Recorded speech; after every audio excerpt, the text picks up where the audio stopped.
macho yangu humwelekea Bwana daima, maana yeye ataitoa miguu yangu katika wafu.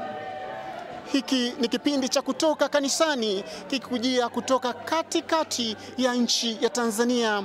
Hapa ni Dodoma. Katika Jumapili hii ya kupendeza kabisa, tunasali na Wakristo wa parokia ya Mtakatifu Gaspare di Bufalo iliyopo eneo la Makole katika mji huu wa Dodoma.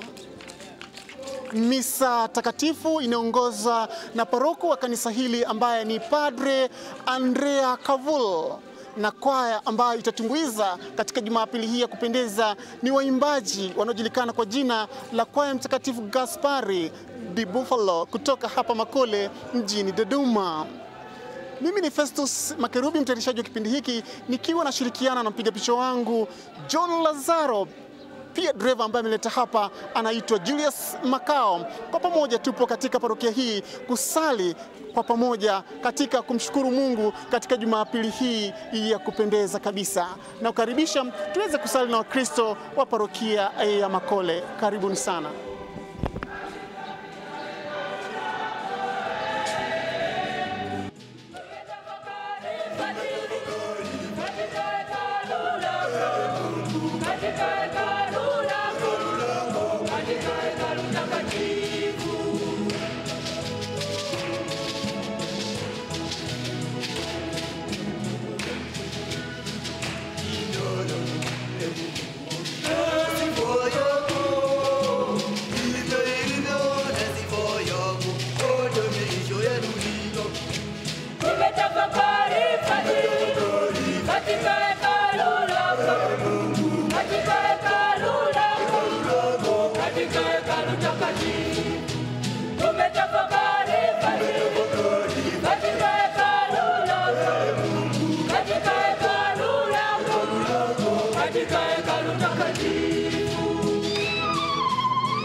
Nabii apati heshima isipokuwa anadharauliwa pia na watu wa nyumbani mwake, katika nchi yake na kwa watu wake wa karibu. Ndio wanaomdharau, ndio wanaomshushia heshima. Bwana wetu Yesu Kristo anafika Nazareti, na kama desturi yake anaenda siku ya Sabato hekaluni, na hapo mambo yanayotendeka yanawashutusha watu na kuwashangaza. Wanaanza kujiuliza, huyo si mwana wa Mariamu? Ndugu zake sio Yuda, Yose na Simoni? Hayo yote ameyapata wapi? Miujiza yote anayoyafanya yametoka wapi? Kwa hiyo wanashindwa kumwamini kwa sababu wanamfahamu, kwa sababu wanajua ya kwamba alicheza pamoja na watoto wao. Tujute dhambi zetu.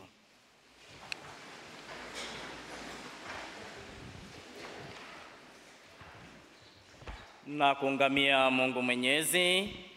Nanyi ndugu zangu, kwani nimekosa mno kwa mawazo, kwa maneno, kwa vitendo na kwa kutotimiza wajibu. Nimekosa sana. Ndiyo maana nakuomba Maria mwenye heri, Bikira daima, malaika na watakatifu wote, nanyi ndugu zangu, niombeeni kwa Bwana Mungu wetu. Mungu Mwenyezi atuhurumie, atusamehe dhambi zetu, atufikishe kwenye uzima wa milele.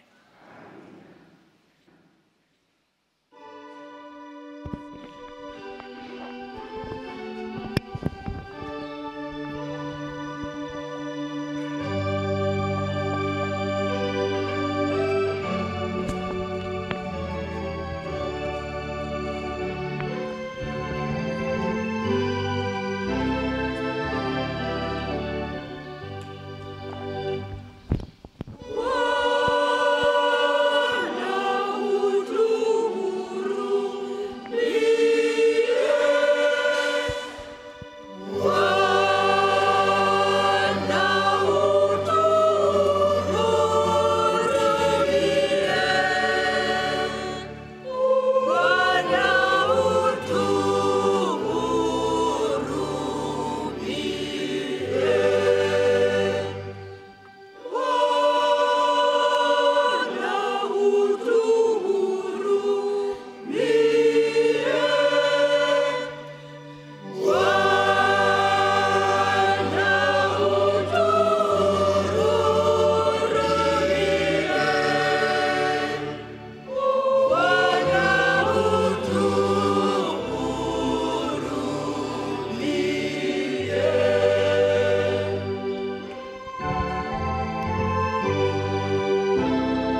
Mtazamaji wa TBC1 popote pale ulipo, hiki ni kipindi cha kutoka kanisani kikujia kutoka parokia ya Mtakatifu Gaspari di Buffalo iliyopo eneo la Makole katika mji huu wa Dodoma.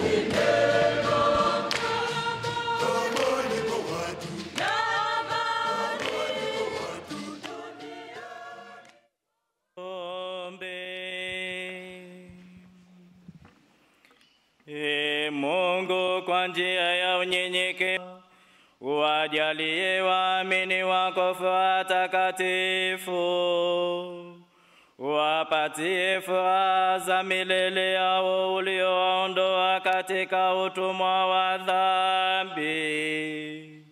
Tunaomba hayo kwa njia ya Bwana wetu Yesu Kristo mwanao, anaishi na kutawala nawe katika umoja wa Roho Mtakatifu Mungu daima na milele.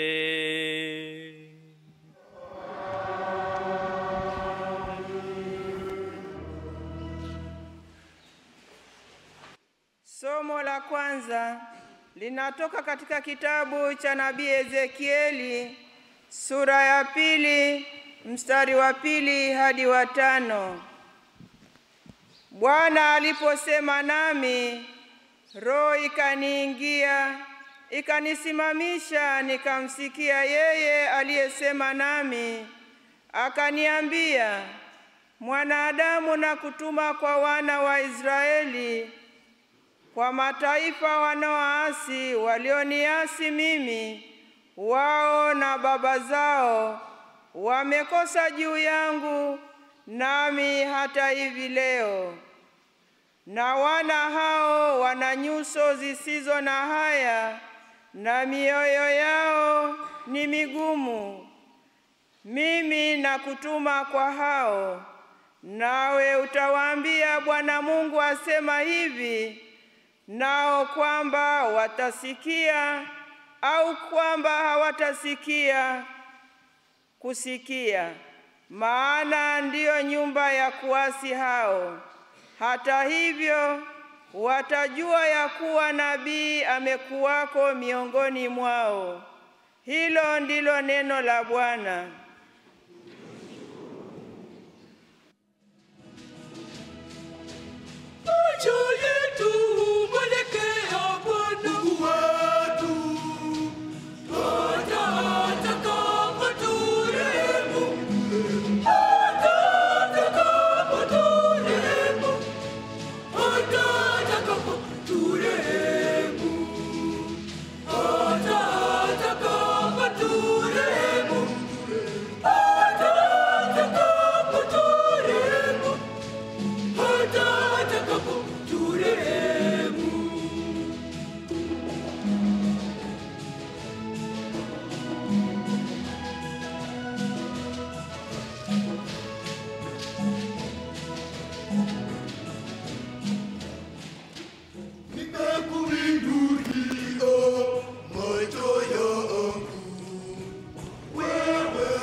Kumbuka mtazamaji wa TBC1 popote pale ulipo, unasali na Wakristo wa parokia ya Mtakatifu Gaspare di Bufalo kutoka Makole hapa mjini Dodoma. Waimbaji wazuri kabisa, hawa ni kwaya ya Mtakatifu Gaspare di Bufalo. Somo katika waraka wa pili wa Mtume Paulo kwa Wakorinto. Wakorinto 12 mstari wa 7 hadi wa 10. Makusudi nisipate kujivuna kupita kiasi kwa wingi wa mafunuo hayo, nilipewa mwiba katika mwili, mjumbe wa shetani, ili anipige nisije nikajivuna kupita kiasi. Kwa ajili ya kitu hicho nilimsihi Bwana mara 3 kwamba kinitoke, naye akaniambia, neema yangu yatosha, maana uweza wangu hutimilika katika udhaifu. Basi nitajisifia udhaifu wangu kwa furaha nyingi, ili uweza wa Kristo ukae juu yangu. Kwa hiyo napendezwa na udhaifu na ufidhuli na misiba na adha na shida kwa ajili ya Kristo, maana niwapo dhaifu ndipo nilipo na nguvu. Hilo ndilo neno la Bwana.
Katika Injili ilivyoandikwa na Marko.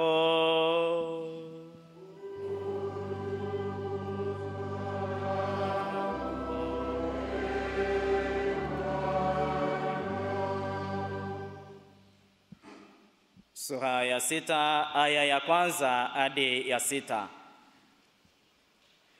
Yesu alitoka akafika mpaka nchi ya kwao, wanafunzi wake wakamfuata.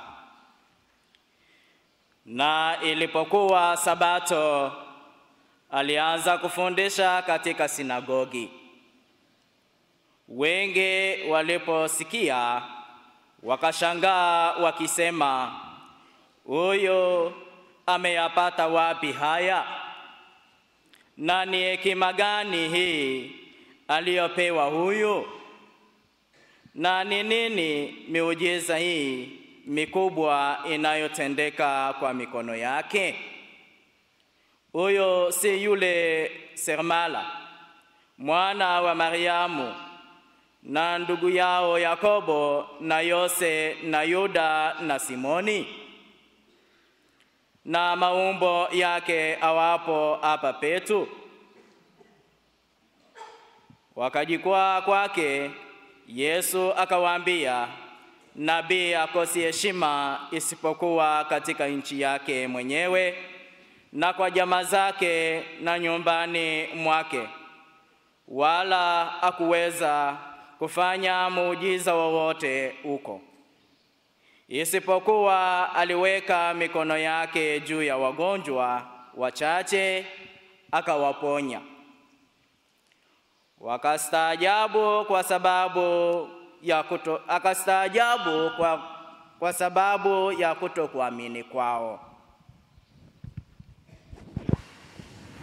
Hilo ndilo neno la Bwana.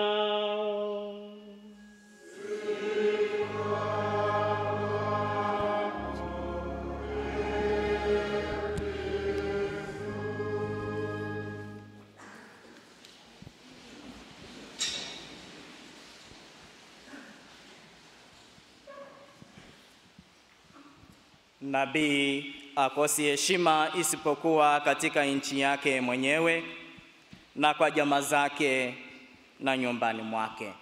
Kwa jina la Baba na la Mwana na la Roho Mtakatifu. Kristo tumaini letu. Ndugu zangu, leo ni Jumapili ya 14 katika mwaka, na Bwana wetu Yesu Kristo anatuonyesha ni jinsi gani wanadamu wanaweza kuheshimiana au kutokuheshimiana. Wanadamu wakati mwingine wanaheshimiana kwa sababu background yao hawaifahamu au hawafahamiane zaidi, kwa hiyo wanaweza wakaheshimiana. Lakini wakati mwingine wanaheshimiana kwa sababu wanafahamiana vizuri. Wakati mwingine hawaheshimiani kwa sababu wanafahamiana vizuri. Tukirudi katika somo la kwanza, Nabii Ezekieli anatumwa na Mungu kwa watu wahasi, watu waliomuasi Mungu.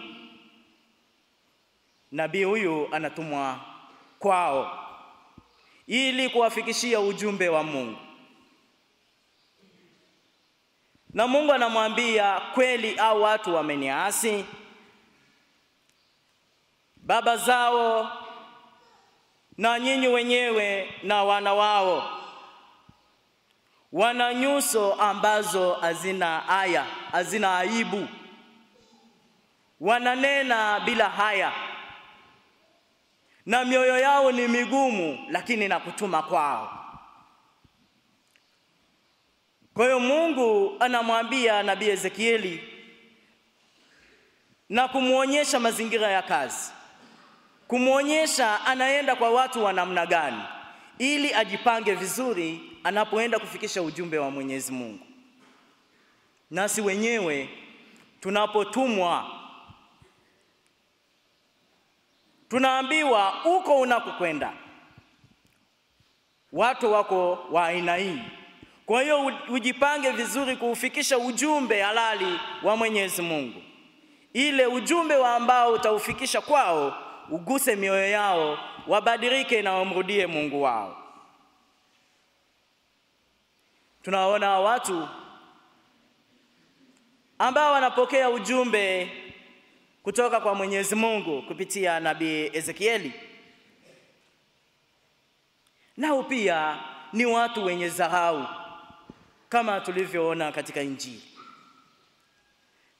Watu waliomuasi Mungu hawana heshima kwa mwanadamu. Watu waliomuasi Mungu hawana heshima kwa nabii, hawana heshima kwa kuhani. Kwa hiyo maneno yoyote ambayo utayatumia kwa ajili ya kufikisha ujumbe kwao itakuwa ni dharau. Lakini nabii Ezekieli anaenda na anatimiza hiyo kazi ya Mwenyezi Mungu. Katika somo la pili tunamwona Mtume Paulo anajivunia udhaifu wake kama mwanadamu. Anajivunia ya kwamba yeye ni mdhaifu, lakini katika udhaifu huo Mwenyezi Mungu anampenda sana. Mwenyezi Mungu amemjalia neema, na mafanikio yake sio kwamba yanatokana na nguvu zake mwenyewe. Mafanikio yake yanatokana na neema aliyopokea kwa Mwenyezi Mungu. Ni neema ya Mungu ambayo anasema neema peke yake inanitosha kwa ajili ya kumtangaza Kristo, kwa ajili ya kuhubiri habari njema. Neema ya Mungu peke yake yanitosha. Na ni kweli tunamwona Paulo anateseka sana, anateswa na wanadamu, lakini kwa neema ya Mungu anaendelea na kazi ya kumtangaza Kristo. Hakukata tamaa. Na mwisho wa maisha yake tunamwona Paulo anasema, imani nimeilinda, mwenendo safari nimeimaliza, na sasa nastahili utukufu wa mbinguni. Na ni kweli, kwa neema ya Mungu kila jambo lawezekana. Kwa neema ya Mungu tunaweza kufanikisha mipango yetu. Kwa neema ya Mungu tunaweza tukatumwa hata kwa waasi na tukafanikiwa kuwarudisha katika njia iliyo sawa. Napendezwa na udhaifu wangu. Pia nafanikiwa kwa sababu ya neema niliyojaliwa na Mwenyezi Mungu. Na sisi tutambue ya kwamba kwa njia ya ubatizo tumejaliwa neema tele ya kumtangaza Kristo kwa wengine, ya kumtangaza Kristo kwa waasi. Basi tutumie hiyo neema kufanikisha mipango hiyo ya kumtangaza Kristo kwa wengine. Yesu katika Injili tunamwona anafika nyumbani kwao, kijijini kwao, mahali ambapo aliishi kama mtoto, na watu wote wakamfahamu ya kwamba ni mwana wa Yusufu yule mseremala, ni mwana wa Mariamu, na ndugu zake Yakobo, Yese, Yuda na Simoni. Tunamfahamu vizuri. Na ni kweli kwa heshima ya imani ambayo Yesu Kristo aliipokea kutoka kwa wazazi wake, kama desturi yake, kwa imani aliyoipokea, alikuwa anaenda sinagogi siku ya Sabato kusali. Na alipofika alipewa nafasi ya kutoa neno, alipewa nafasi ya kuhubiri, na akaitumia nafasi hiyo vizuri sana. Akaongea maneno ya hekima, akaongea maneno ya kugusa mioyo ya watu, akaongea maneno yanayopenya mioyo ya watu. Wote wakashangaa, hayo yote ameyapata wapi? Si huyu tunayemfahamu? Si huyu kijana tunayemfahamu siku zote? Si mtoto wa fulani? Hayo yote ameyapata wapi? Hekima hii ameipata wapi? Na hao watu wakaonyesha zao, bali tunamfahamu. Sasa hayo yote ameyapata wapi? Wakashindwa kumwamini. Na mwenyewe kwa sababu aligundua ya kwamba hao watu hawana imani hawana imani nami, sasa ninaweza kufanya nini? Akawawekea wagonjwa wachache mikono na kuwaponya, akaondoka. Wakati wetu haikuwa hivyo. Vijana wanawaambia wazee, nyinyi mmepitwa na wakati. Watoto vile vile, wanawake kwa wanaume, tunazarauliana sisi kwa sisi. Mwanamke ni kitu gani? Ili ufanikiwe lazima uwezeshwe. Mwanamke ni kitu gani? Mafanikio ya mwanamke, jua kabisa kwamba kuna mwanaume nyuma yake. Kwa hiyo dharau ipo katika jamii yetu. Hiyo dharau inaendelea katika jamii yetu. Na hayo yote tujiulize, kwa nini? Yalikuwepo hata wakati wa Yesu. Yesu hakuweza kukubalika na watu waliomfahamu vizuri. Na sisi tunaendeleza hiyo dharau, chuki. Huyu ni kijana, siwezi kumkubali. Na mzee anakuambia, sasa mimi ndiye mwenye experience, hauwezi ukaniambia kitu. Na wazee wanawaambia vijana, au umetoka chuo, lazima uwe na miaka 5 ya experience ili upate kazi. Kwa hiyo dharau ipo katika jamii yetu. Na kwa nini tunafanya hivyo? Na kwa nini tunaendeleza hiyo dharau? Ni kazi ya shetani. Mungu alipomuumba mwanadamu, alijua ya kwamba mwanadamu anazaliwa, anakuwa kijana, na baadaye anakuwa mtu mzima na anazeka. Lazima apitie hatua hizo zote. Na wewe ukitambua ya kwamba hatua hizo ninazozipitia, sio kwamba mimi sikuwa kijana, mimi sikuwa mtoto, leo ni mzee, wakati wangu nilipokuwa kijana nilikuwaje, na nitakapokuwa mzee nitakuwaje? Na ukiyatambua hayo yote, utakuwa na heshima kwa wenzako, utakuwa na heshima kwa watoto, utakuwa na heshima kwa vijana, na pia utakuwa na heshima kwa wazee. Kwa sababu utatambua ya kwamba kama ni mtoto na mimi nilikuwa mtoto, kama ni kijana na mimi nilikuwa kijana, kama ni mzee na mimi nitakuwa mzee. Kwa hiyo heshima itakuwepo.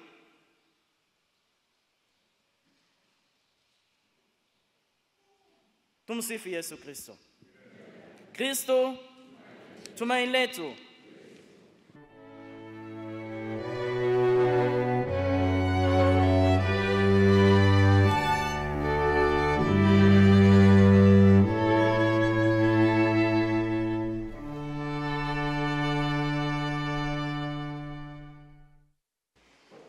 Ndugu zangu, watu wengi walimwamini Yesu kwa sababu ya imani yao. Aliweza kuwaponya na kuwasaidia katika shida zao. Lakini jamaa yake Yesu waliona shaka juu ya mwenendo na msimamo wake. Hawakumwamini kwa sababu walifikiri kwamba walimjua tangu utoto wake. Kumbe Yesu alikuwa mkubwa zaidi kuliko binadamu wa kawaida. Bwana Yesu. Bwana Yesu, ulijulikana kama mtu wa kawaida na kupatana na wote bila ubaguzi. Utufungue macho tusidharau wadogo na wazee wasiojiweza. Bwana. Bwana Yesu, ulishika dini ya Kiyahudi na kuhudhuria ibada ya Sabato. Utukumbushe kwamba kuweka Mungu na amri zake juu ya maelekeo yetu ya binafsi. Bwana. Bwana Yesu, ulikubali kudharauliwa na jamaa yako. Utupe moyo tusiogope maneno ya wengine tunapofuata amri zako. Bwana.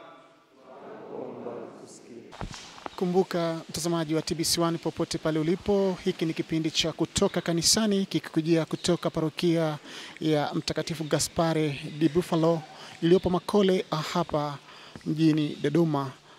Misa takatifu ikiongozwa na Padre Andrea Cavul, na waimbaji hivi sasa wanajiandaa tayari kabisa kwa kutoa sadaka takatifu. Waimbaji hawa si wengine ni kwaya vile vile ya Mtakatifu Gaspare di Bufalo kutoka hapa Makole katika mji huu wa Dodoma.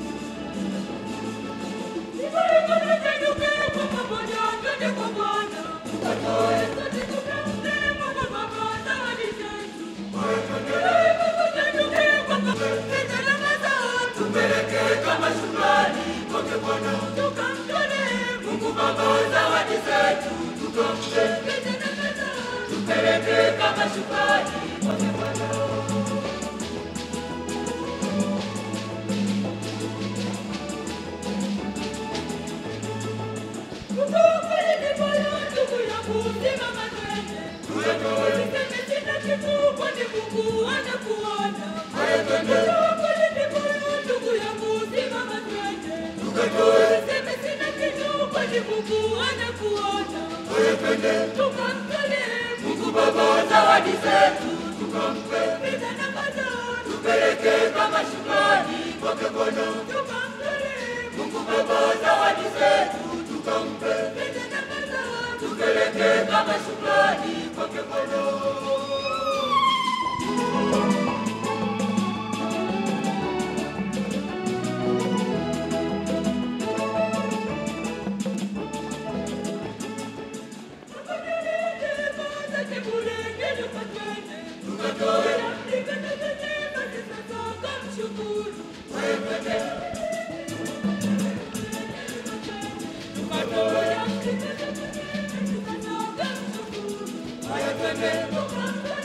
Mungu Baba zawadi zetu tukampe, tupeleke kama shukrani kwake Bwana.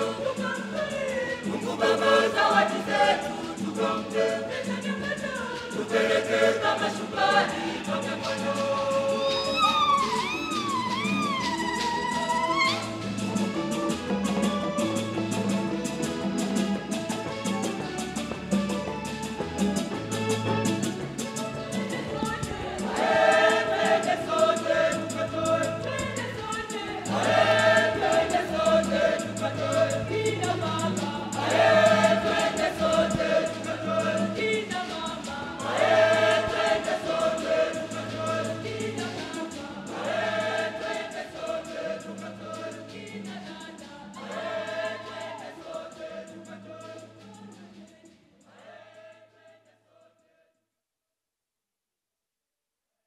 Wimbo mzuri kabisa ukiwa umeimbwa na waimbaji wa kwaya Mtakatifu Gaspare di Bufalo kutoka parokia hii ya Makole.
Salini ndugu, ili sadaka yangu na yenu ikubaliwe na Mungu Baba Mwenyezi.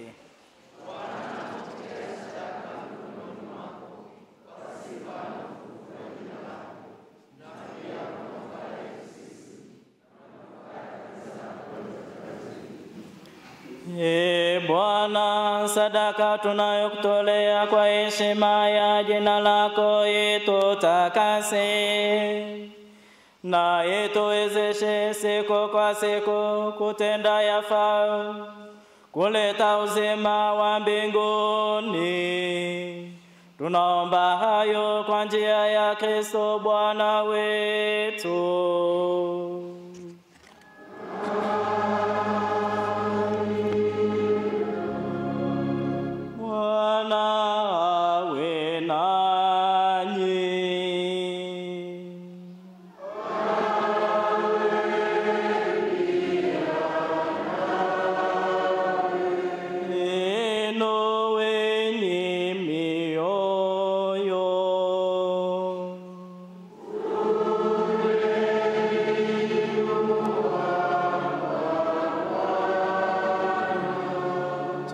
Tumshukuru Bwana Mungu wetu.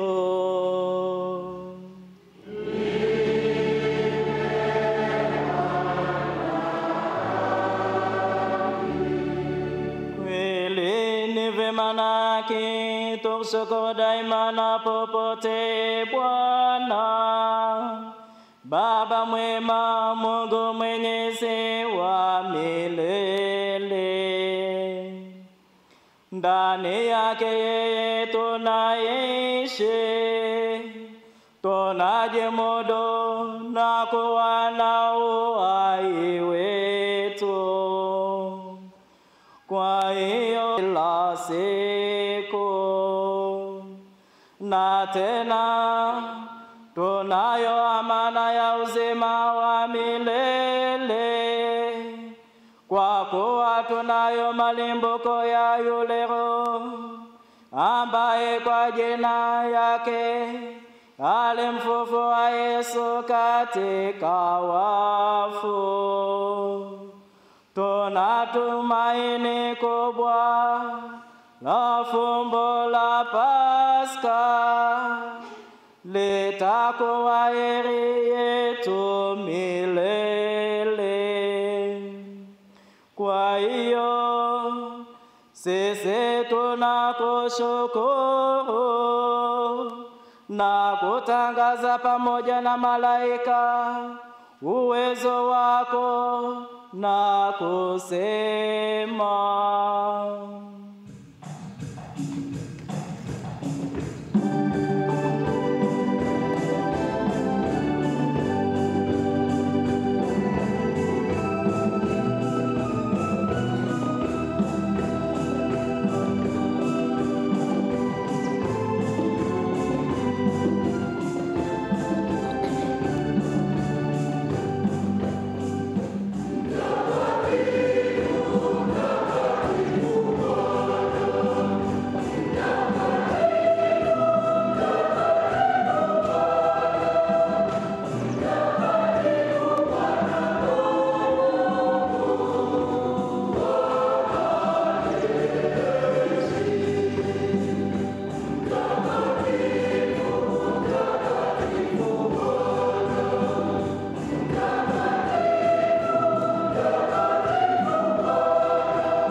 kweli mtakatifu, na kila kiumbe kilichoumbwa nawe kinakusifu kwa haki. Maana kwa njia ya Bwana wetu Yesu Kristo mwanao, na kwa uwezo wa Roho Mtakatifu, unatia uzima na kutakasa vitu vyote. Wala uachi kwa kusanya watu kwako, ili toka mawio ya jua hata macho yake wakutolee sadaka safi. Basi tunakusihi Bwana, uzibariki dhabihu hizi tunazokutolea. Upende kuzitakasa kwa Roho wako, ili zigeuke kuwa mwili na damu ya mwanao Bwana wetu Yesu Kristo, aliyetuamuru tuadhimishe mafumbo haya. Usiku ule alipotolewa, yeye mwenyewe alitwaa mkate, akakushukuru, akakutukuza, akaumega, akawapa wafuasi wake akisema, twaeni mle wote. Huu ndio mwili wangu utakaotolewa kwa ajili yenu.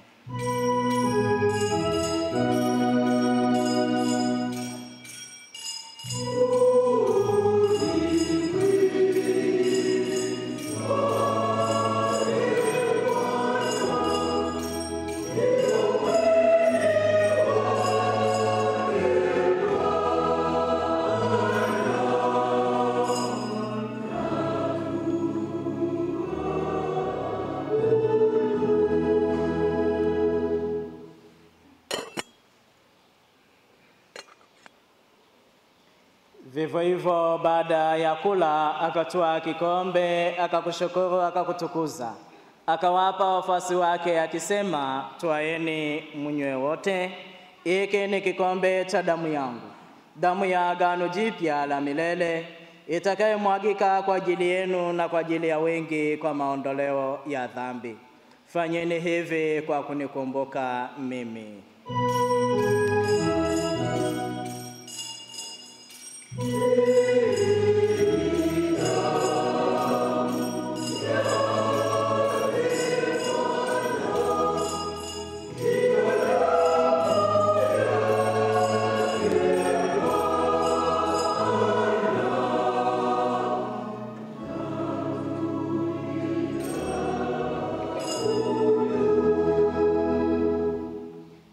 Hili ni fumbo la imani.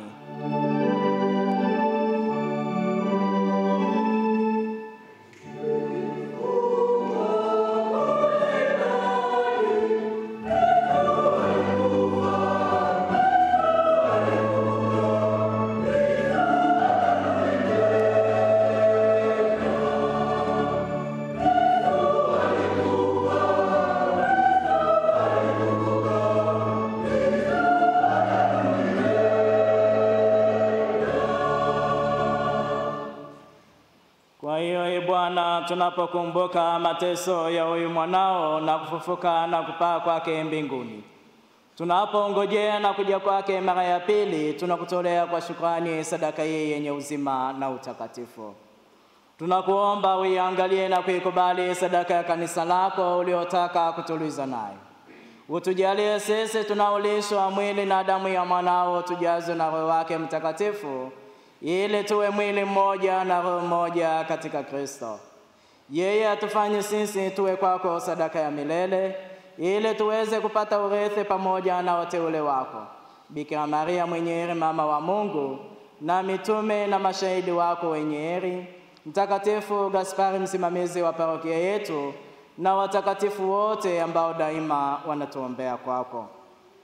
Tunakuomba Bwana, sadaka hii ya kutupatanisha nawe ilete amani na wokovu duniani kote.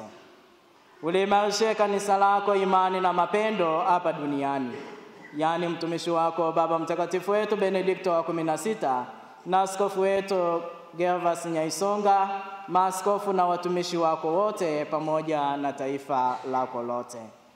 Usikilize kwa wema sala za jamaa hii iliyo hapa mbele yako. Baba mwema, kwa huruma yako wakusanye kwako wanao wote waliotawanyika popote duniani. Wakumbuke watumishi wako Felix, Sofia, Wilbert, Basilisa na Bernard uliowaita kwako kutoka dunia hii. Kwa kuwa walishiriki kifo cha Kristo kwa ubatizo, wajalie kushiriki pia ufufuko wake. Wapokee katika ufalme wako ndugu zetu marehemu na wote walioaga dunia katika hali ya neema. Nasi tunatumaini kujawa na utukufu milele katika ufalme wako. Utujalia hayo kwa njia ya Kristo Bwana wetu, aliye asili ya mema yote.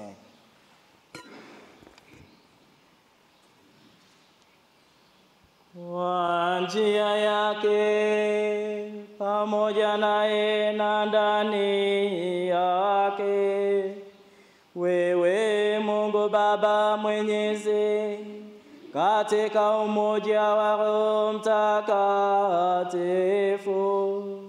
unapata heshima na utukufu wote daima na milele.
Mwana-kondoo wa Mungu aondoaye dhambi za dunia. Heri yao walioalikwa kwenye karamu ya Bwana. Bwana, sistahili uingie kwangu, lakini sema neno tu na roho yangu itapona.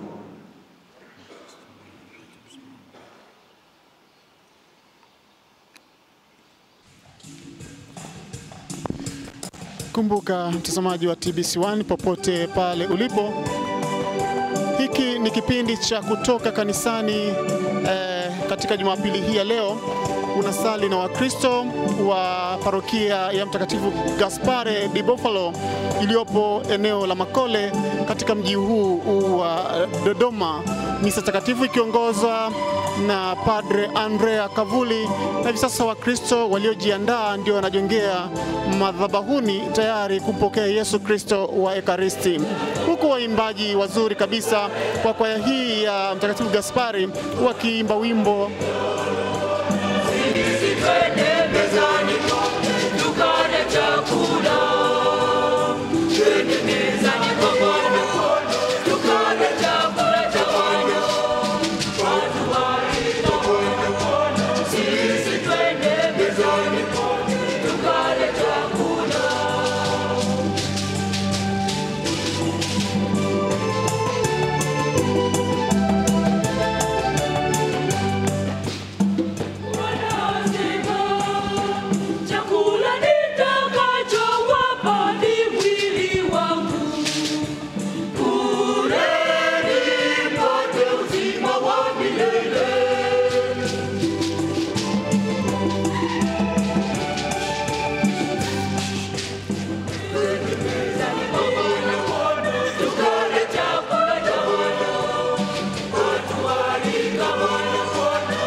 twende mezani kwa Bwana tuweze kula chakula.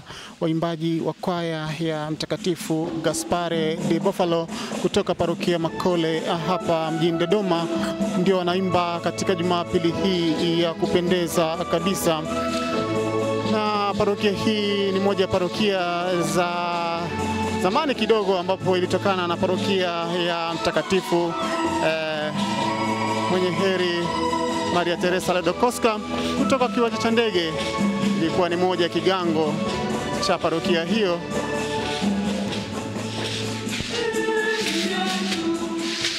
Heri yetu, heri yetu.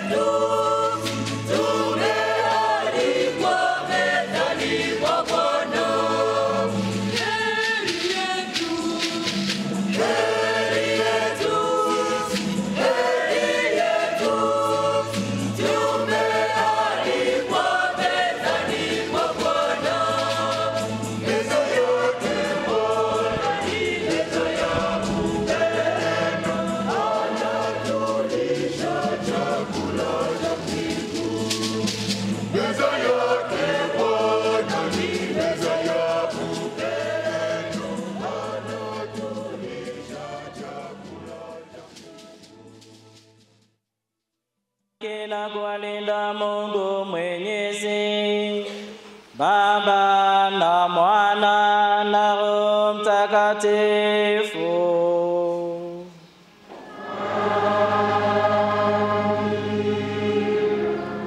Nendeni na amani.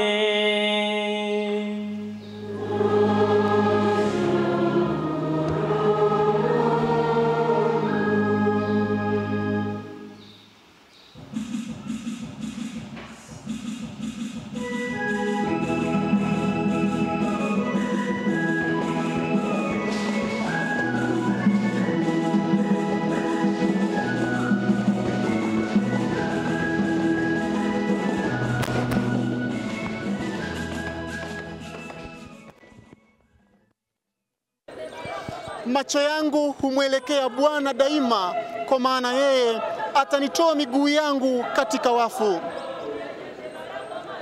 Naam, mtazamaji wa TBC1 popote pale ulipo, imekuwa ni Jumapili ya kupendeza kabisa ambapo umesali na Wakristo wa parokia ya Mtakatifu Gaspare di Bufalo iliyopo eneo la Makole katika mji huu wa Dodoma.